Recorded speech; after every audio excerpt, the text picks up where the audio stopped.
What's going on, Tiger fans? So this is not a very happy review of this past series with Texas. It was an absolute pitiful, pathetic, awful, atrocious, shit fucking series between the Rangers and the Tigers. I have no idea where to begin. Whether it was the starting pitching was just flat out fucking awful. The bullpen was flat out awful. Believe it or not, the offense, you can't really discredit the offense that much. Because they scored a decent amount of runs in the series. You look at a few of the games. The only game really you can't say was good enough was the third game when they got blown out. So the offense was decent but inconsistent. But all in all, awful. Awful, awful, awful series. So let's get into it. Game 1 was Yu Darvish versus Justin Verlander. And we all know all the talks of Verlander's velocity being down, blah, blah, blah. You know, what's going on with them. But this was still slated to be a great pitcher's match. A duel, I should say. Well, it comes out, Verlander gives up a run in the first inning. Darvish, shuts us down. Second inning, Verlander does all right. Second inning for Darvish, he gives up 3 runs. So it's 3-1. Then we get to the third. Justin Verlander just got lit the fuck up. In the total of the whole inning, gives up 8 runs in the inning, or 8 runs in total. I think he gave up 5 in the inning. He walked the base. He had the bases loaded, walked it full, or walked 2 guys in. Coming into this game, Verlander in his entire career had 2 bases loaded walks. And he had a bases loaded walk his last game too, before Texas. So he only had 1 coming into this season. He's had 2 in the last game alone. And then gives up an 0-2 hit to Mitch Marlin, which clears the bases, and then gives up a homer to Giovanni Soto. Doesn't survive the 3rd inning. I can't remember the last time I've ever saw Justin Verlander get pulled in the 3rd inning. Even his start before Texas, when he was awful, at least he went 5.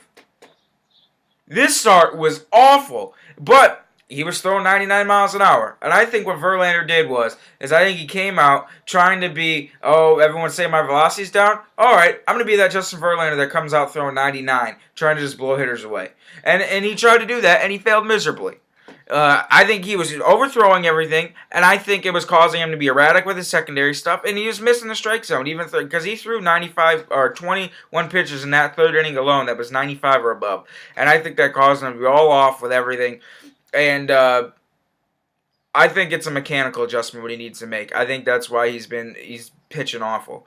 And then Yu Darvish throws 31 pitches in the 2nd inning, 31 on the 3rd inning. 31 fucking pitches.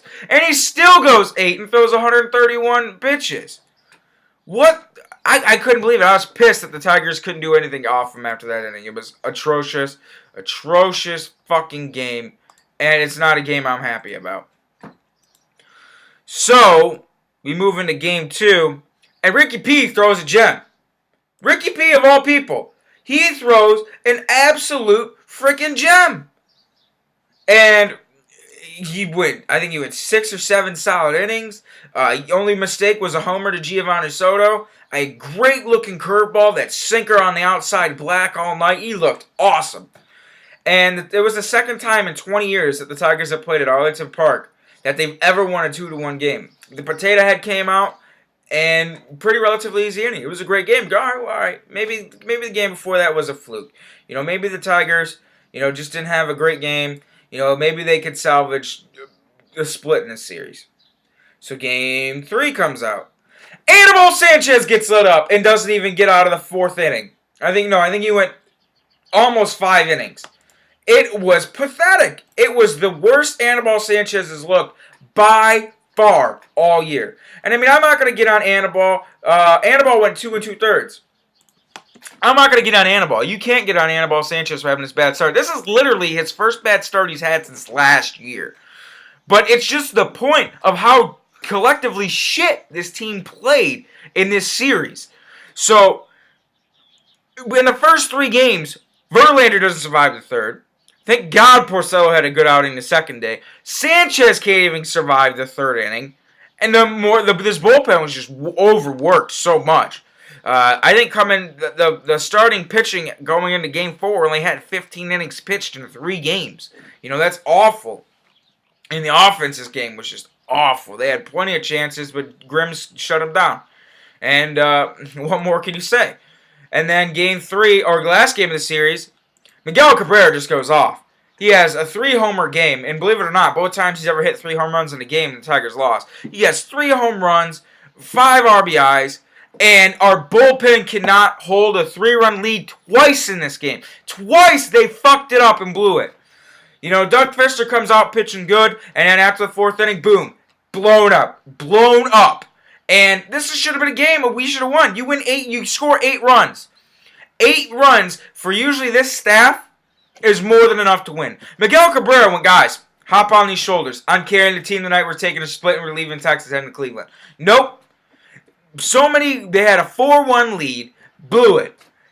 Got another, I think, 2 or 3 run lead, blew it. The bullpen was awful. Jose Ortega looked like fucking shit, Jose Ortega did.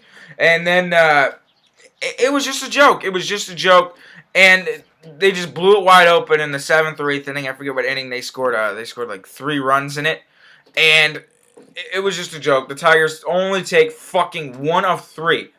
1 of 3 against the fucking Rangers, and it was a pitiful series. It was just awful. Whether the starting pitching was bad, the bullpen was atrocious, the offense was inconsistent besides 2 games in the whole series. Rick Porcello throws the only good start.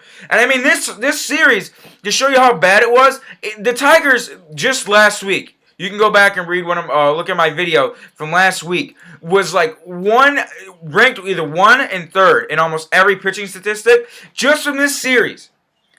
ERA, they're 12th. Quality starts, they're 7th. And whip, they're 10th in. And batting average, they're 9th. ERA, I think they were 2nd or 3rd in. Quality starts, they were 1st in. Whip, I think they were 3rd in. And batting average, they were 6th in. That's how bad the starting pitching was this series. That's how much their numbers went up. It's not even funny. And now you got all these Indians fans. Now I'm gonna preview the Indians series right now. You got all these Indians fans coming on here, and I'm reading on Facebook. They're acting like their shit don't stink because they're like 18-7 in their last fucking 20-some games, however many games that is. Look, Indians fans, I get it. You're excited. Your team's in first place. But guess what? This time last year, the Indians were 6 games over 500. The Tigers were 2 games under 500. Who finished first? Tigers did. 2011, the Indians started out 30-15. Tigers were 1 game over 500. Tigers fucking won the division by like 12 games. This happens every single year with the Indians, it seems like, the last 2 years. They come out, they're good in May. They get hot late April, they're good in May. And then they just fall off. Last year in the second half, the Indians didn't win one more game. One more game than the Houston Astros in the second half. And for these Indians fans to be gloating about being first place in May of all things. In May, they're gloating about being first in May. That's only retards gloat about being first in May. When the Tigers were in first, did you once hear me say, the last 2 weeks when the Tigers were in first, did you once hear me say, fuck yeah, Tigers are in first? We're the greatest ever. Yeah. No, because I'm not a retard, and no one only fucking, you can only gloat like towards the end of September. That's when you can start talking shit. If the Indians are in first place, and it's September 23rd, my birthday, if it's September 23rd, and the Indians are in first place, go ahead and gloat. Nearly season's almost over. You played good baseball almost the entire year. But when you're 6 fucking weeks into the season, and you're in first place, and it's May, shut the fuck up about it. That's like all these Royals fans that were coming and telling me the Royals are going to win the division. They're 1 game under 500 right now. And it's May. What happened about being the best team in the Central and being in first? It's just these idiot, moronic fans don't understand. I truly don't think. That's like here in Detroit. Valenti and Foster, the 2 biggest fucking morons. This is why I don't listen to 97 Win the Ticket. Oh, are you concerned about the Tigers pitching staff because of their recent struggles in Texas? You just had a 35-game stretch. Like I just said, watch I think 2 videos ago, I gave off the Tigers pitching stats, where they were 1 or 3 in almost every pitching statistic in baseball. Now all of a sudden they have a bad 4-game stretch and it's blow up the fucking staff? I truly don't think people grasp the concept of 162 games in a fucking season. You don't play good from game 1 to game 162. It just does not work like that. There are so many games. It's a 6-month fucking stretch. It does not you don't play great the whole time. And for people to be whining and concerned about the pitching staff is beyond me. You got 4 starters that are outstanding starters, even though Verlander's been pretty bad as of late. You know, the bullpen, sure, I'll give you be worried about the bullpen. I'm still worried about the bullpen. They're probably going to have to trade and get another arm. But to bring up stupid topics like that, it's like, God damn, shut up. And Indians fans, shut the fuck up about being first in May. You don't win the World Series at the end of May. You got to go the entire year. You know, look at your records. The last 2 years, 40 games in. Your first place club. Look at your record towards at the end of the fucking year. You're third or last. Fuck off. I mean, my God, people are dumb. So, we go to Cleveland for a little quick 2-game series. And you got Scherzer and JV for so you got the 2 of the best pitchers on the staff. And I think Scherzer's going to come out, and I think he's going to have a good, really, really good start.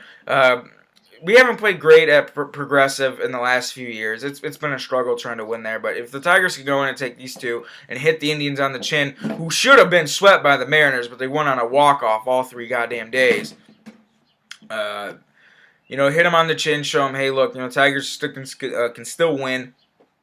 I think it'll be all right. So Scherzer goes up against Kluber, and then JV goes up against Ubaldo blows. Now, that was another thing. I had an Indians fan trying to tell me Ubaldo's turning into an ace again for the fucking Indians. Because he's had 3 good starts in a row. It's the ignorance I fucking hear on a daily basis from morons. So Verlander goes up against Ubaldo blows. And I guarantee you Verlander doesn't come out and get rocked. I guarantee you he comes out and he pitches good. No way he goes 3 bad starts in a row of complete shit pitching. So, awful series. Awful, awful, awful series by the Tigers. I'm not trying to take anything away from you, Indians fans. Congrats. You're in first place in May. Playing great baseball. Tigers last 4 or 5 games, not so much. So, they lose these next 2 games in Cleveland. I'm going to be fucking pissed. Because they need to start winning some ball games. So I got for you guys today. Go Tigers.